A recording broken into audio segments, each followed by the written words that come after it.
I said, it comes down to undue care and attention, doesn't it? Which was right, but they've been put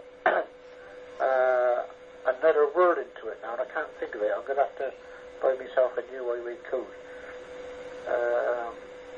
There's a new word into it. He did tell me, but it's gone out of my head. And they're sort of making it similar to man's store, but it's not quite like that. I can't remember the right word. Then they had this road. As you approach this road, it's a straight road as you approach, like a village, if you like. And then it got the name of the village up with a 30-mile-an-hour sign. Then, as you go past that sign, you've got a few driveways, lampposts. There's a car parked on the left, one coming up on the right, like if they was going to pass one another. And like an S-bend further on with a school on the right hand side. And he was asking different questions, One of the questions, he said, how can you tell a 30-mile-an-hour limit other than the sign? Well, I didn't know it myself. If you go down a road and there's lampposts, like when you go down your street, continuous row of lampposts, that is a 30-mile-an-hour zone, whatever, Not unless you see a sign saying 20. But overall, they're 30-mile-an-hour zones. The national speed limit is anywhere where there's no lights. I didn't quite know that either, or couldn't think of it. And then he was saying, the dangers there, but obviously people, because there's a school there, people running out the driveways, people running out to school, people, kids standing behind what was the parked car. And he said, what's the road danger? What should you see if you're coming up, if there's kiddies still in front of the car? I said, well, when you're coming up, of course you could see it more clear on the picture than what you can coming out the road over the fall. But I said, you can see under the car. I said, if there was a kid there, I said, you see his legs and his feet. And he said, yeah, that's right. But I said, the trouble is, when you're in a car going along, you haven't really got that much time. I said, sat here looking at the picture. I said, we've got plenty of time to look at it. And then they got me hair off with these bikers.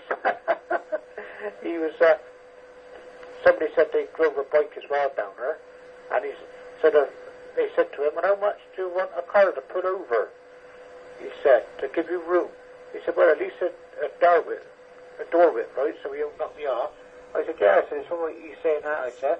But I said, look at all the bikers, I said, dodging in between us, I said, cutting us up, I said, oh, blimey, I said, we're right in the chat, innit? Then he was on about the stats. So many killed, and 600 injuries at a certain time. I said, yeah, but I said, that's not all the car driver's fault, is it? I said, you got these stats, I said, making it out, I said, it's all car drivers' faults. But I said, you know as well as what I do. I said, you get old people just walk out. I said, whether you have gallons of beer, no beer, or what, I said, doing an equal speed limit. I said, these people walks out, I said, kids runs out, I said, people on push bikes, scooters, I said, they all get knocked down, injured, and I said, the poor driver is innocent. I said, but the figures goes on your figures, what you're telling us. So I said, what you should really be telling us, really, is take the stats out of people what's classed as their own fault, and the driver's innocent, and just the ones where the driver's is guilty. Oh, they didn't like that either. One of them said to her, because it was a broken woman doing the teaching, they said, you don't like police, do you? Like they said, because you've got to put a sticker on you like a naughty boy, like with your name on. Rhymes are out of there. Sounds good, mate, wasn't it? How much was the privilege of going there? Bloody petrol money, innit, all down there. Well, I was only doing 35, so I had to pay 60 quid. There is a limit for you to go there. If you do up to from 30, say from 31 or 32 to 39, they give you the opportunity to go there. You can only go there once in the lifetime of the points. You know, so if the points is 3 years, then you only get the chance to go there once in that time. So if you got caught again, you know, you have the points. But yeah, it cost me 60 quid from M0MS. Yeah, this chap I was chatting to, it cost it 80, and the trouble was he had to go from South Wales to Birmingham where he done it. He couldn't do it locally. He had to go back to Brumby, so it was a day off work as well. So he lost out all the way round, Mike. But he said it was better now around the points put on his licence. Yeah, a bit of a bad news all the way round, Mike, innit? So you haven't been having a very good time lately. Time to go away all on it and forget about it all for a bit, Mike. Up to you when it's Yeah, M0MS. Well, we've all decided, because we're quite close to my daughter, and her husband fits in all right. You know, my son puts in right if he thinks he's done anything wrong. And I got to give him his due, right? You know, he tries to please me, like, you know. He knows he ain't got to hurt me daughter, that's the main thing. You know, I've always told him that, like, you know. I said, you hurt, you know, I said, you hurt me. I said, no, I'll flatten you, like, you know. I said, I don't care if I'm 100. And he always took note, like, you know. And he's turning into be a good son-in-law, really. He'd do anything for her, like. I don't know how he puts up with me daughter, to be quite honest, like. Oh, dear. Yeah. Well, I tell you what, they make a nice profit out of it, you know, because I think there was enough of us down there to add all these 60 quids up or whatever. Some might have paid more or less. Well, they could have only gone out to 49 mile an hour, and if you go over that, then you get the points. But there was enough there, and it worked out around about £1,000. Well, if they had £100 each for that, which was 3 hours work of, and they paid 200 quid for a little room, that still leaves 600 quid profit, you know. So they're making a nice little profit. It's supposed to be non-profitable, but it don't take 2 and 2 to add up to see that they're making profits, like, you know. And he was saying, like, you know, they're on about doing away with the classes and all that, like, you know, but I mean, I suppose to a certain extent it's not bad. There's plenty of tea and coffee and biscuits there you can have. I was the only one what offered. I had to laugh because I was the first in there. I didn't know where it was. If it wasn't for me sat nav, I don't think I'd have ever found it, to be quite honest.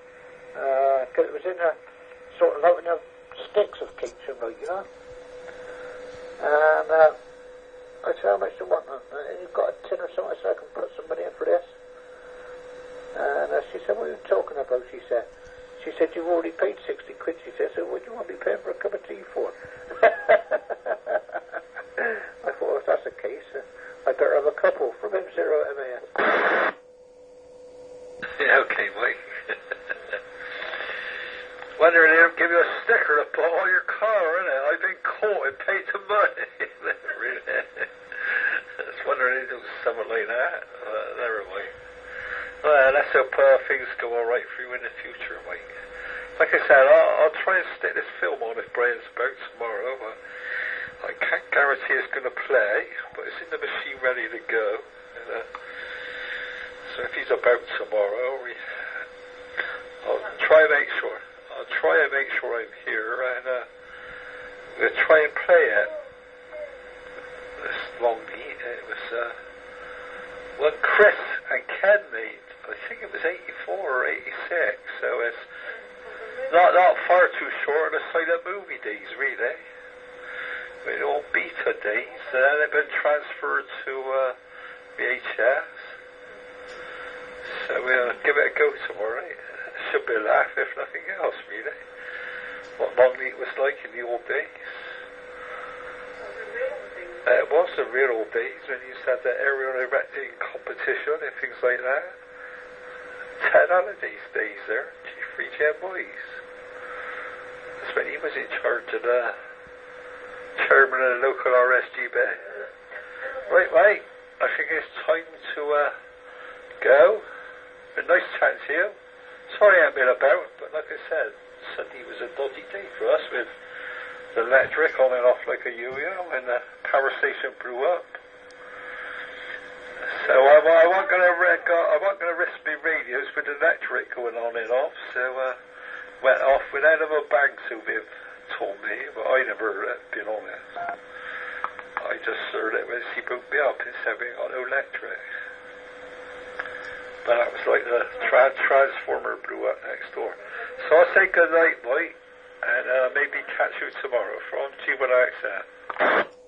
Yeah, okay there, Ivor.